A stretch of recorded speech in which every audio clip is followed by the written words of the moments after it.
All India open carrom स्पर्धा 2024चा बक्षीस वितरण सोहळा दिनांक 23/9/2024 तारखेला संध्याकाळी 7 ते रात्री 10 वाजेपर्यंत प्रभाकर बुला हॉल बस स्टँड मागे सावदा येथे मोठ्या उत्साहात पार पडला। या प्रसंगी मुक्ताईनगर विधानसभेचे आमदार माननीय चंद्रकांत भाऊ पाटील यांचे प्रतिनिधी तुषार भाऊ पाटील व फैजपूरचे माननीय उपनगराध्यक्ष माजी कुर्बान शेख, सावदा पोलीस स्टेशनचे माजी विशाल पाटील सौ, तसेच कार्यक्रमाचे आयोजक जोजोभाई आणि शौकतभाई केळी व्यापारी विशालभाई तायडे यांच्या हस्ते पुरस्कार वितरण करण्यात आले। पुरस्काराचे स्वरूप रोख रकमेसह आमदार चषक असे होते। भारतातील विविध राज्यातील कॅरम खेळाडूंनी या स्पर्धेत सहभाग नोंदवला। जवळजवळ 8 राज्यातील खेळाडू यांनी सहभाग नोंदवून स्पर्धेला उंच शिखरावर नेले।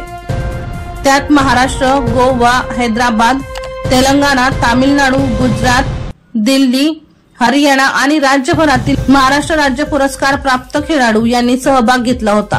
टूर्नामेंट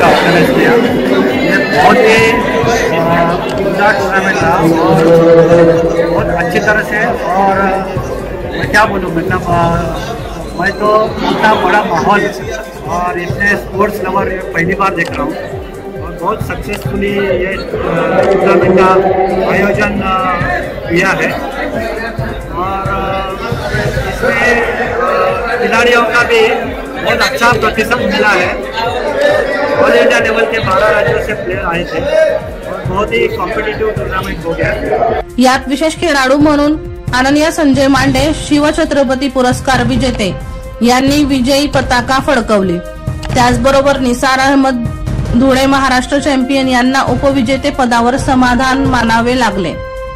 तसेच तिसऱ्या क्रमांकावर नागपूरची शान गुरुचरण तांबे यांनी बाजी मारली।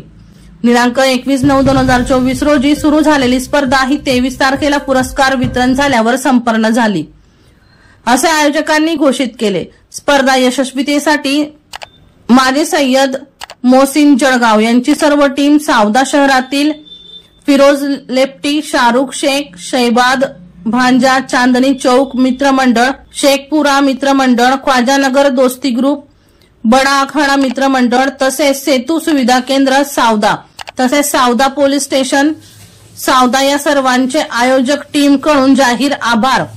अजहर खान यांचा रिपोर्ट, बुलंद पोलीस टाइम्स सावदा।